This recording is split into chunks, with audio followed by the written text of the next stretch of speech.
Ah, e se faltar oxigênio para o bebê durante o parto? Se o bebê passar da hora, né? Depende do jeito que se fala sobre isso. Daí, para isso, a gente tem que entender um funcionamento da placenta e a gente entender como é que o oxigênio que está aqui no ar chega para o bebê e o que, que acontece para acabar esse oxigênio, certo? Daí a gente entende o que, que pode estar acontecendo.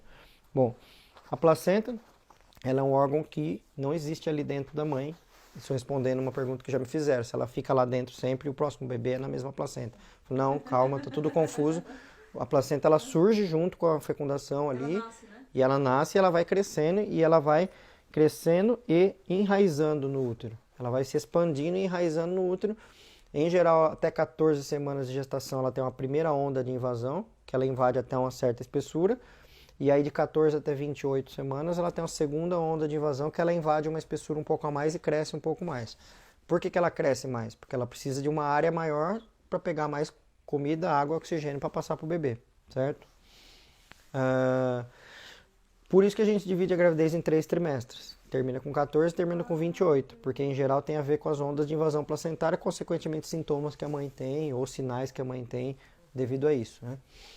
Bom, aí o que acontece?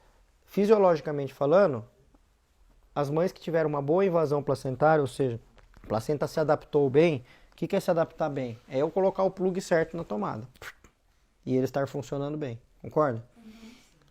Porém, 8% das mulheres, quando vai chegando no final da gravidez, vão mostrando um decréscimo da função placentária. Como que é um gráfico de função placentária? Ela está no zero, ela não existe, ela surge, tem um funcionamento pleno e o bebê nasce. E sai a placenta. Esse é o fisiológico.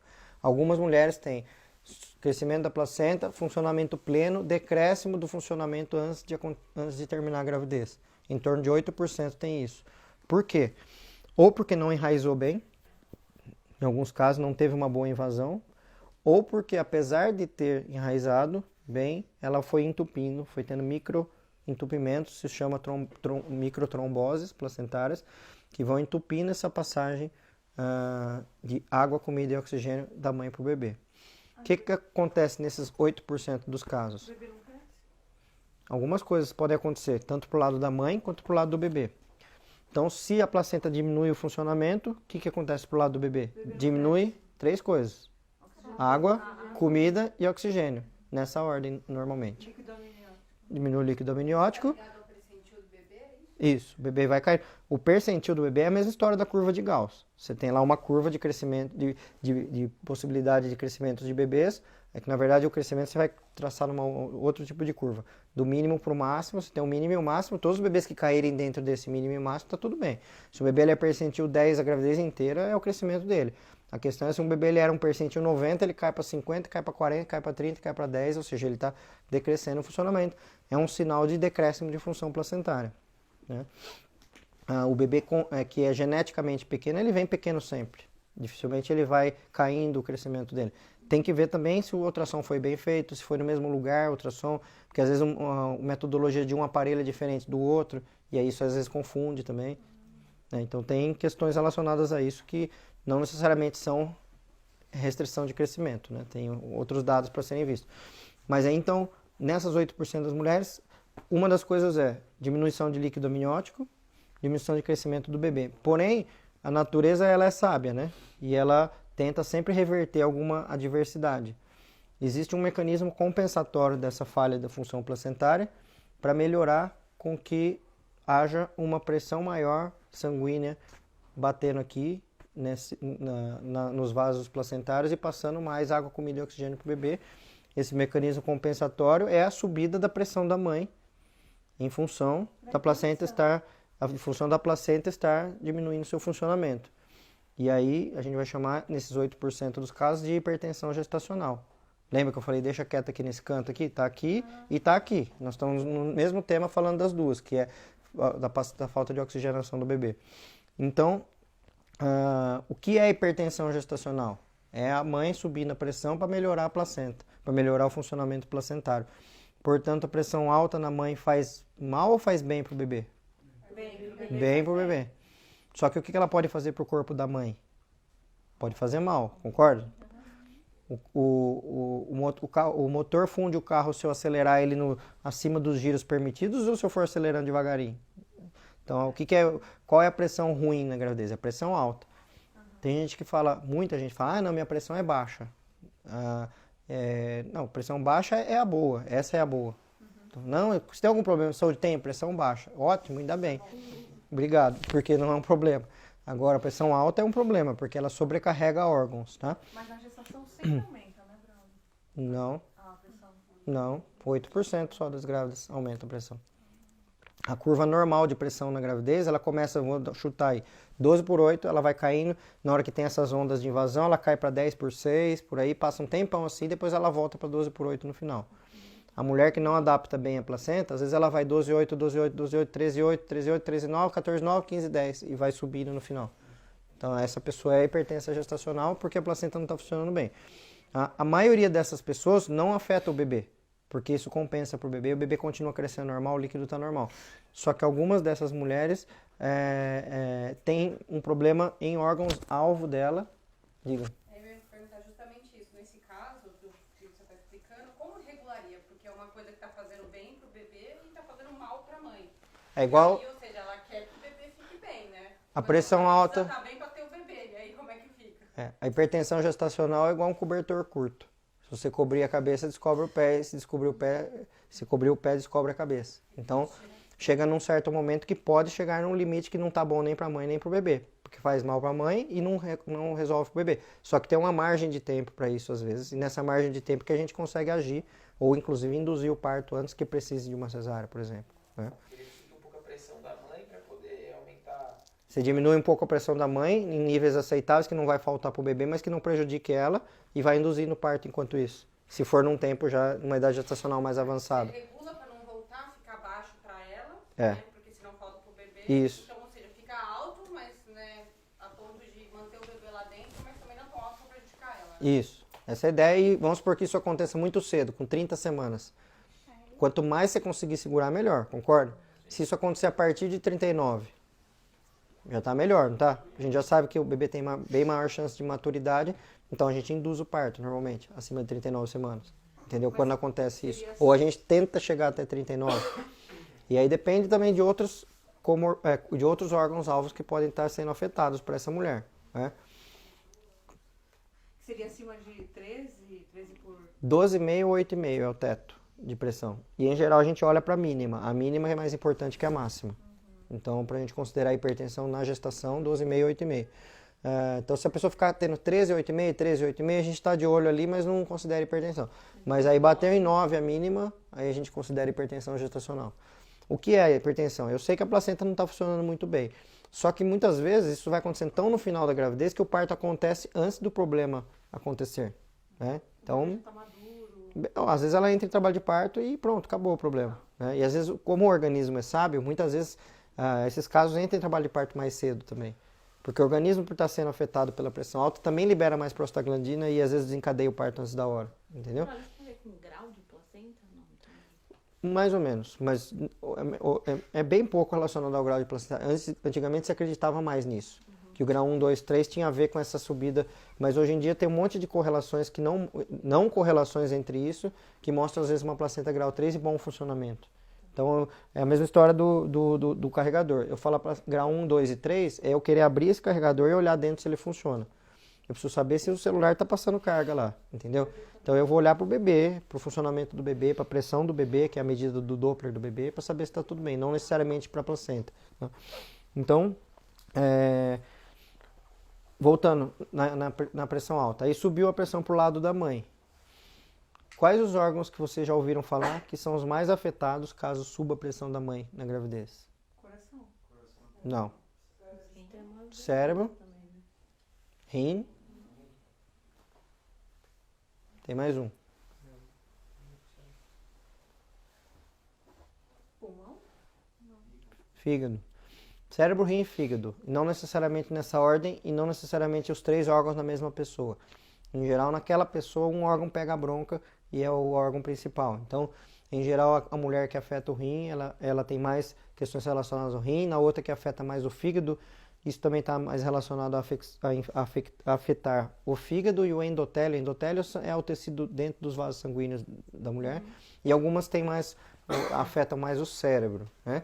Mas como que afeta? Por quê? Porque a pressão sobe. Se você dá mais pressão lá no rim, você acaba lesando o rim e muda o funcionamento do rim. Se você dá mais pressão no cérebro, o vaso sanguíneo do cérebro contrai para não estourar, para não ter um AVC. E aí pode faltar oxigênio no cérebro e a pessoa ter convulsões, né? E no fígado também, pressão alta passando dentro do fígado pode lesionar o fígado e ter problemas em relação a isso. Então, quando a gente baixa a pressão da mãe, é para proteger ela desses órgãos, tá? Como que chama a pressão alta que lesa o rim da mãe?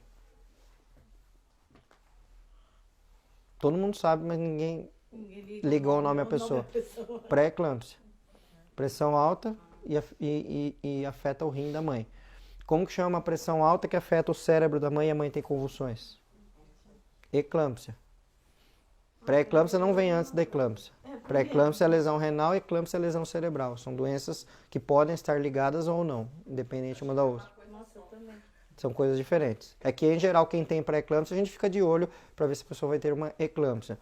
De pré-eclâmpsia, é muitíssimo raro haver uma morte de uma mãe por pré-eclâmpsia. Tem gente que fala, é quase eu morri de pré-eclâmpsia se o meu médico não tivesse feito cesárea. A questão é, não, você quase morreu da cesárea porque ele fez em você com pré-eclâmpsia. Porque fazer uma cesárea numa pessoa hipertensa é a mesma coisa que você falar, eu vou operar a mama, colocar prótese de mama. Aí você chega no dia da cirurgia e está com 18/12 de pressão. O médico vai operar? Não. E por que quando a mulher está grávida com 18/12 de pressão alguém opera? Não, porque a única saída que aquele profissional sabe. De verdade. Porque a indicação, a indicação para hipertensão na gravidez é fugir da cesárea. É você induzir o parto para ela não ter esse risco de passar pela cesárea.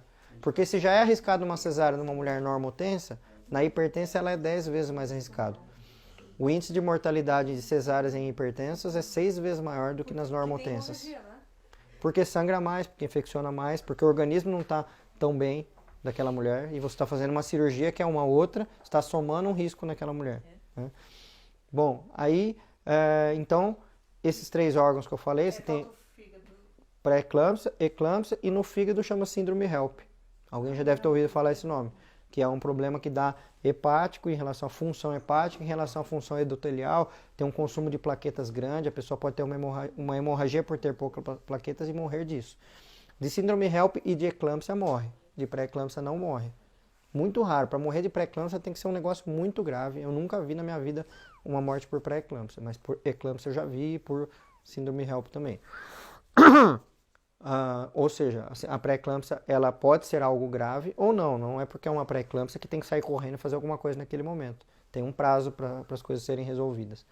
Bom, o que a parteira lá do século XV, XVI fazia com uma mulher que tinha pressão alta e que de repente chegava lá perto da época do parto, começava a convulsionar, chamavam ela na casa da mulher lá, a mulher estava convulsionando.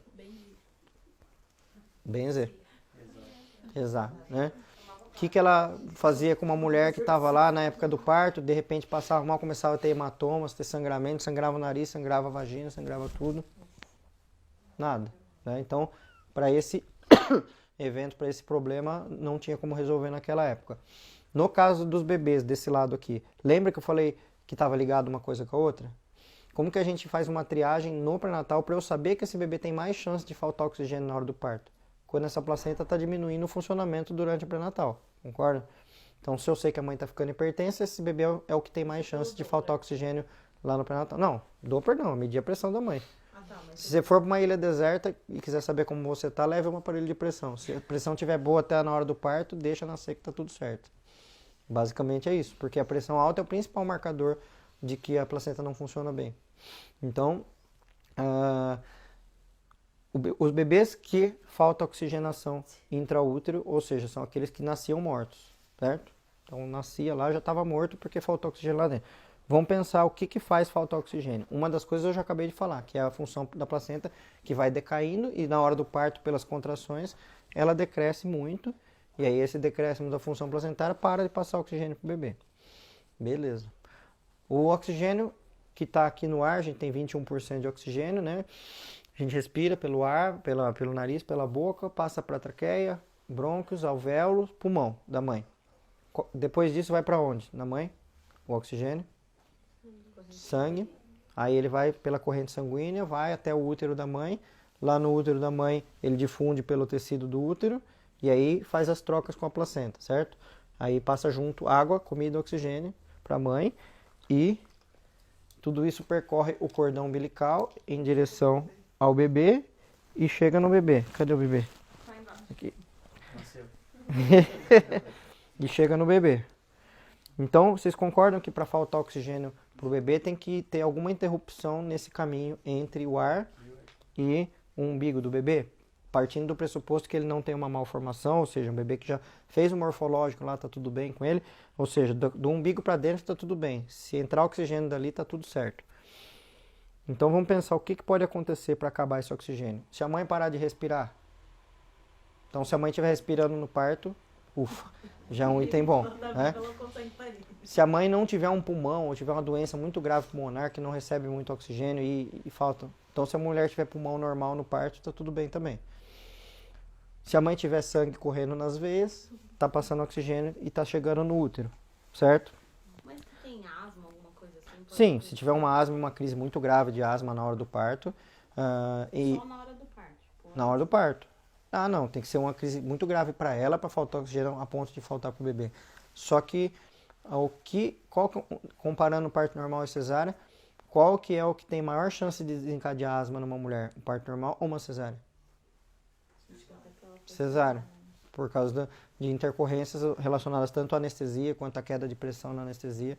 E não tem a ver com o parto normal. Não é ligado quem tem asma tem mais crise na hora do parto. Se for, está mais ligado a uma coincidência do que realmente o parto acontecer isso. Mas na cesárea tem chance de ter crise de asma na mesa de cesárea.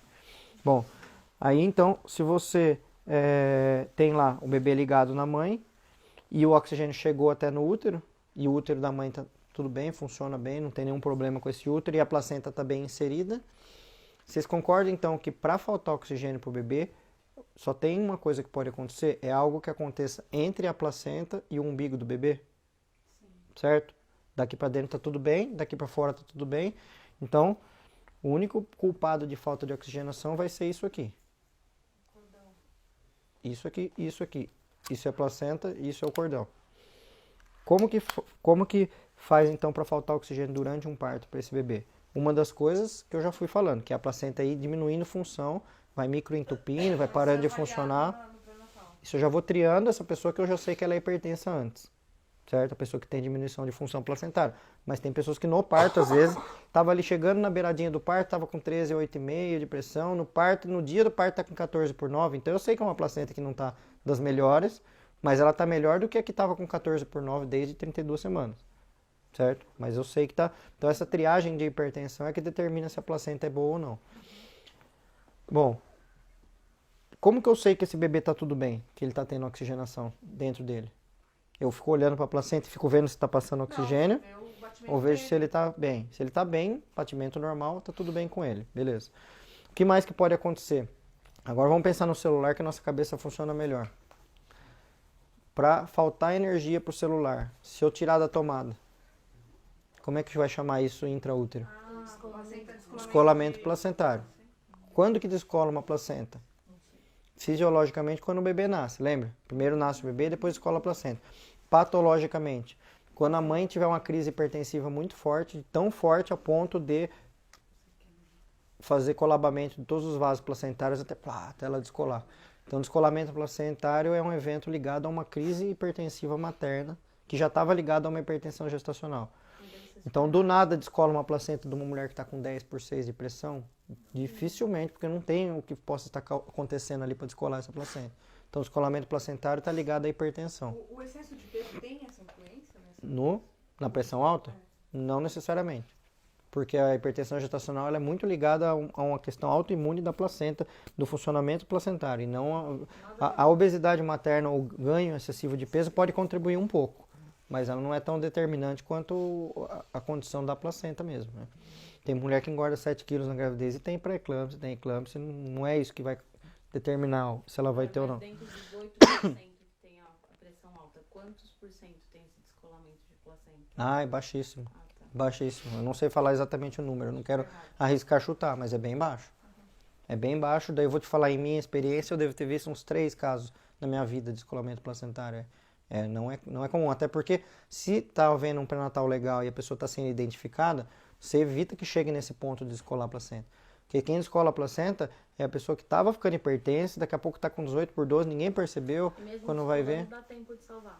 Não, 90% do descolamento de placenta morre o bebê. Daí a indicação E de uma boa cesárea, chance não é? morre a mãe, E uma boa quantidade morre a mãe. 90% morre o bebê.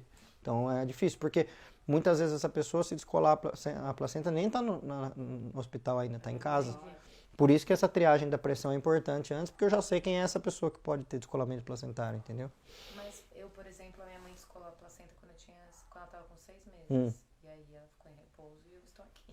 Né? Sei. Não, então não descolou a Não placenta. foi- Isso que eu tô foi- falando, descolar a placenta morre o bebê. É tirar, descolar inteira a placenta, não sobra nada. Tá, entendi. Tem uma bordinha da placenta. Não, se tiver uma bordinha da placenta que deu uma descoladinha e tal, isso não é descolamento placentário. Entendi. Descolar a Algum placenta. sintoma nesse hora que teve um descolamento, a mãe sente na hora ou não? Descolamento placentário, a mãe desmaia ou ela tem um sangramento gigantesco via vaginal, vai verificar a pressão, tá 18 por 12, tem sinais muito evidentes. Parcial também sangra. Pode não sangrar, o parcial pode ficar coletado atrás da bolsa ou atrás mesmo da placenta, só que a parcial às vezes ela não repercute tão de imediato também no bebê, não morre de repente. A mãe se sente mal, o útero reage a esse sangue que está saindo ali, ele começa a ter contrações, aí em geral a mulher sente alguma coisa e vai no hospital ver o que está acontecendo. Mostra, o ultrassom mostra o sangue dentro. Mostra, o ultrassom mostra, Geralmente o, salva o bebê nesse caso que é pra sim, a cardiotocografia mostra que o batimento do bebê já não está dos melhores, também num caso de um descolamento parcial, então mostra sim. Bom, então isso é uma das coisas, tá? Aliás, são duas, né, coisas, ou função placentária ou descolamento. E com o cordão umbilical, o que pode acontecer para faltar oxigênio para o bebê? Coagular o sangue lá dentro. Entupir lá dentro? Tá, esse pode ser um item. O que mais? Oi? Pressão, compressão do cordão. Aonde? no pescoço do bebê. Então vamos simular isso aqui. Se eu sou o bebê, tá? Tô aqui, tá ligado no meu umbigo e eu tô ligado lá na minha mãe. Qual que é o caminho que o oxigênio está fazendo da minha mãe lá fora? Lembra que eu tô ligado aqui, ó, na minha mãe. Minha mãe é a parede aqui.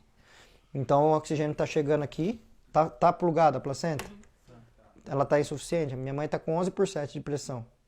Tá normal. Mexendo menos só agora, né? Que tá preso aí. Boa pergunta. Desde quando esse cordão tá aqui? Desde sempre. Desde sempre. Desde sempre é tipo 12 semanas, 14, 15, 16, Tem como 18. enrolar no final? Muito improvável, porque não tem muito espaço para enrolar no final. Aí o bebê já vem com o cordão enrolado há muito tempo, né? Aí Isso identifica nos ultrassons desde o primeiro? pode identificar ou não, mas o que vai mudar? Você vai ver que não vai mudar nada. Ó, eu tô plugado na minha mãe aqui, tá funcionando, ó, tá passando oxigênio. O cordão tá fluindo aqui. Se eu tiver uma mangueira de jardim que dá uma volta assim, que sai água na ponta, importa que tem essa volta? Não. Tá. Então, tá tendo uma volta aqui. E aí eu tô plugado aqui no meu umbigo. Me responda uma pergunta bem séria. É possível enforcar uma pessoa que não respira pelo nariz nem pela boca? Não. Então vocês acham que a história do cordão umbilical ela é real ou ela é um mito? Existe cordão enrolado do pescoço? Sim. Quantos? Sempre, todos. Não. Nem tanto. Há pouco, né? 1/3 dos bebês tem o cordão enrolado no pescoço. Não, é pouquíssimo. Se esse fosse um problema, 1/3 dos bebês morreria Mas por esse uma problema. coisa, ok, não por isso, mas tem bebês que ficam com várias voltas no pescoço. Isso não pode encurtar o cordão no trabalho de parto? Pode. E aí, na hora de nascer... Tem umas tribos africanas que tem umas argolas assim, não tem? Tem bebê que às vezes parece isso. Parece mesmo. Mas eu já vi enrolado na perna também, várias vezes na perna. Então vamos pensar na mangueira do jardim, que é mais fácil. Se eu tiver uma mangueira inteira contorcida lá, e enrolada, às vezes até tem um nó no meio dela aqui, só que se eu ligar a torneira lá e sair água lá na ponta, importa que ela está enrolada? Só para quem tem toque, né? Quem tem toque vai desenrolar a mangueira inteira lá. Mas quem não tem toque, o que importa é que funciona a mangueira lá na frente. Mas não tem uma questão de fluxo que tem que ser maior para chegar no mesmo, ou seja, mais Ela água, pode oxigênio. afinar com esse O- estiramento. o- Vocês já viram o O vídeo? comprimento do cordão é o mesmo, independente se ele estiver enrolado ou não. Porque concorda? na mão você corre o nó Se ele inteiro, estiver enrolado, assim, não tiver, o cordão daqui até aqui vai ser a mesma distância sempre. Isso não vai mudar. Vamos pensar numa situação assim, ó, que um bebê tem um cordão enrolado no corpo e não um dia lá ele entrou lá e o cordão veio parar aqui assim, aí tá ligado aqui na mãe e aí eu sou o bebê e eu tô encostado na parede do útero e aí eu tô com as minhas costas apertando o cordão e aí na hora que dá aquela contração, aperta minhas costas e o cordão na parede do útero. Eu posso diminuir a oxigenação?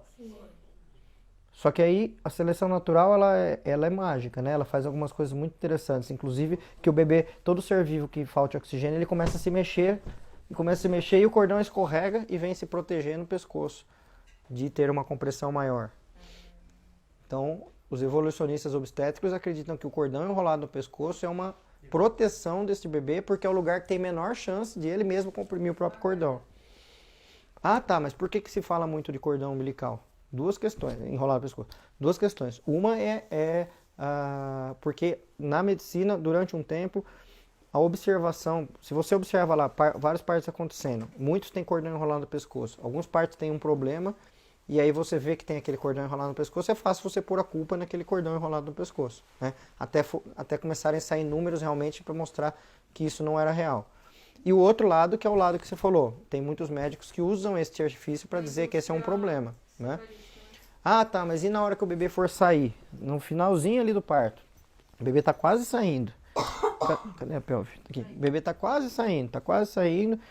E aí eu tô lá com o cordão enrolado no pescoço dele. Nessa hora aqui, será que não pode comprimir? Porque o canal do parto tá espremendo tudo aqui? Pode comprimir. Mas em geral essa saída final do bebê ela é rápida, tanto quanto se fosse um parto pélvico rápido. Lembra que eu falei que o pélvico rápido, se o bebê sair logo? Então, uma das coisas que a gente faz, em geral, quando vai sair a cabeça do bebê, se tá demorando um pouquinho ali, a gente vai ver se tá o cordão ali. Ah, o cordão tá ali, peraí. Então, ou eu tiro o cordão, faço isso aqui, no parto mesmo, só fazer isso aqui que tirou o cordão que tava enrolado. E ele fica mais solto. Ou então eu ajudo esse bebê a sair, e para ele sair mais rápido, para não ficar comprimido esse cordão. Agora, precisar fazer uma cesárea por isso, porque eu estava enrolado o cordão no pescoço, se fosse assim, 30%, um terço das mulheres já tinha que ir para cesárea direto devido ao cordão enrolado no pescoço. Bom, então não tem nada que pode comprimir um cordão durante um parto? Tem. Uma das coisas é o próprio corpo do bebê.